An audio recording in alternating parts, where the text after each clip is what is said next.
Well, as you know, Europe has a lot of ways to support the national governments, cities, civil society, a lot of actors. But this is often support that goes through national governments, central governments, and then it ends up with actors.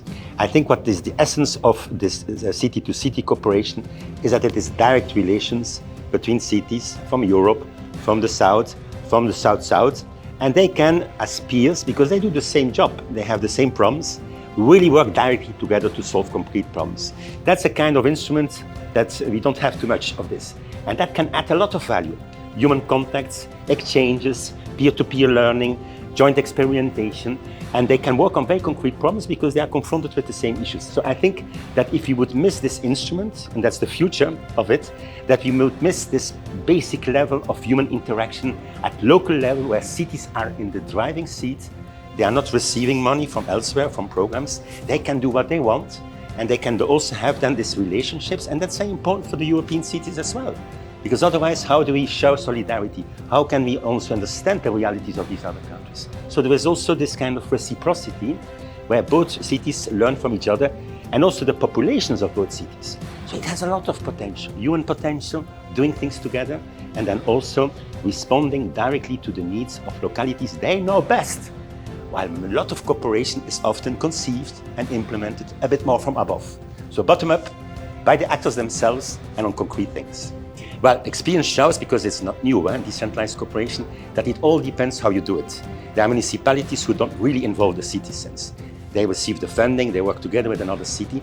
But today, in this 2 days conference, what I heard is that almost all the 57 partnerships here say if you have not the citizens on board from the beginning, and they co-create with us, they co-implement, they join their resources, it's their project, it will not work. So I think this is an evolution. That was not so much the case necessarily years ago, but now we see that it affects the citizens in many ways. They can be an actor, they can be an actor as a citizen, they can participate in local governance, and at the end of the day, and we had many examples of this, they have a lot of concrete benefits because they are doing concrete actions as well. It's very concrete. So we have seen examples of people getting all kinds of facilities, young people being able to have a startup, all kinds of support directly affecting people, vulnerable people also.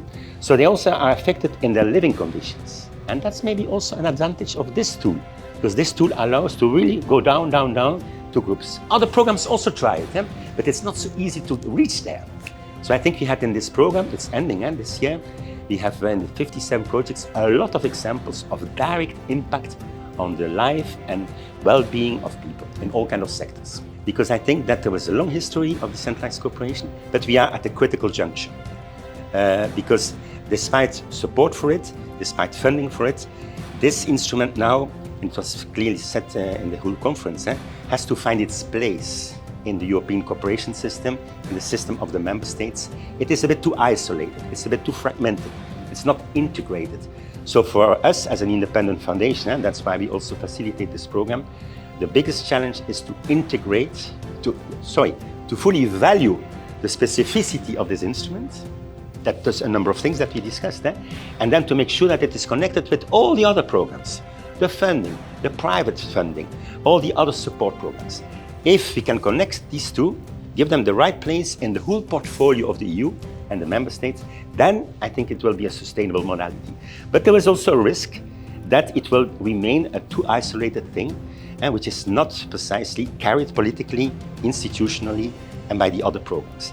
And then it will still remain useful, it will still remain nice, it will have impact and added value, but it will not realize its full potential. But if you can connect this tool with all the rest of the instruments, I think that's the way forward. And the European Union is trying now to make these connections, to make sure that they use these city-to-city partnerships, all kinds of things.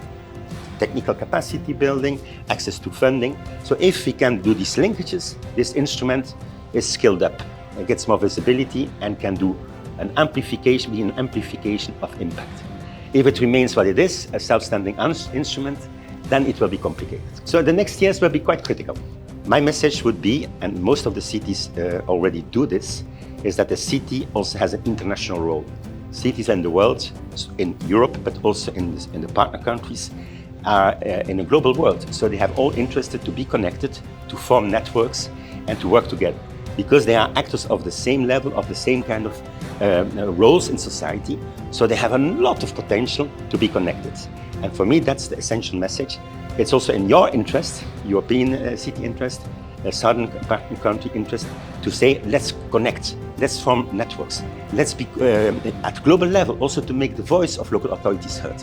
So it is not just local, local, local, it is also to make sure that cities together, they can form alliances, let the voice of local authorities heard in all the relevant forums, from the COPs and the COP meetings to all kinds of other meetings where their voice is already heard but could be amplified.